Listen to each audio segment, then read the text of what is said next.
Daddy's stories were very important because they shaped my life. One of the things that is important for me to share with people is, as a child growing up, I learned of a secret box Dad had from China. And in that secret box were his treasures.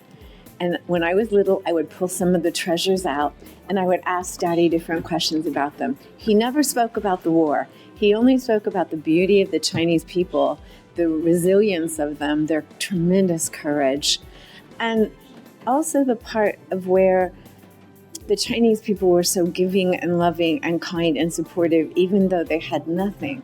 They were starving. And they built the Burma Road by their hands and feet.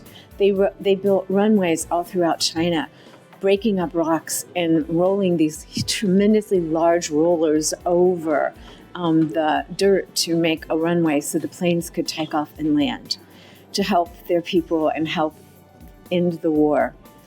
I think the legacy of today's event is very important because without people understanding what relationships really are, the tremendous depth of trauma that comes out of war relationships and the struggle, without that, we can't go forward. We do not respect people. We do not give them honor for what they did. We just look at it and say, oh, well, that was 100, that was 80 years ago. What difference does it make today? It makes every bit of difference today because we don't teach it in the schools here in the U.S.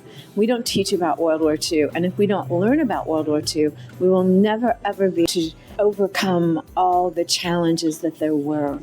Most people do not realize that trauma lives within us for 7 generations forward and 7 generations behind us.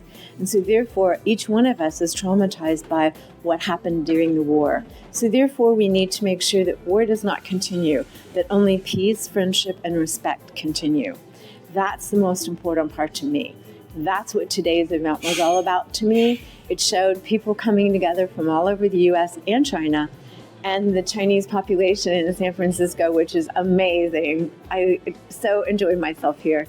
And just to have the friendship. Let me explain to you about the brooch I have on. Yeah.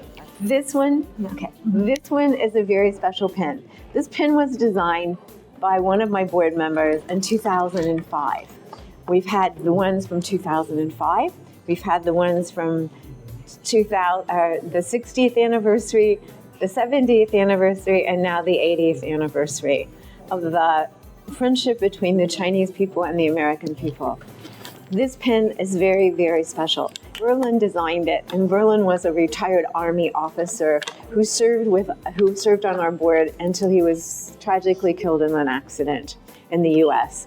And so it's very special for many reasons. It represents all the men and women who served in China, and it also represents all those on the home front that gave their loved ones to the war effort and carried forward with Rosie the Riveters here building the aircraft in the U.S.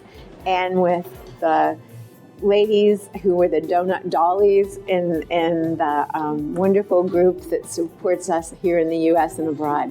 So it's my honor to be able to share this and to share the wonderment of how I know that being the daughter of a flying tiger, it's important because this is what I say when someone says, oh, you can't do that. And I go, just listen to me, please. I am the daughter of a flying tiger. I do not know the meaning of stop, quit, cannot do, or impossible. Because that's what my father learned from being in China, and that's what he carried forward for all of his children, and that's what we carry forward in the legacy, and we always will. So thank you. Bless all peoples of our world.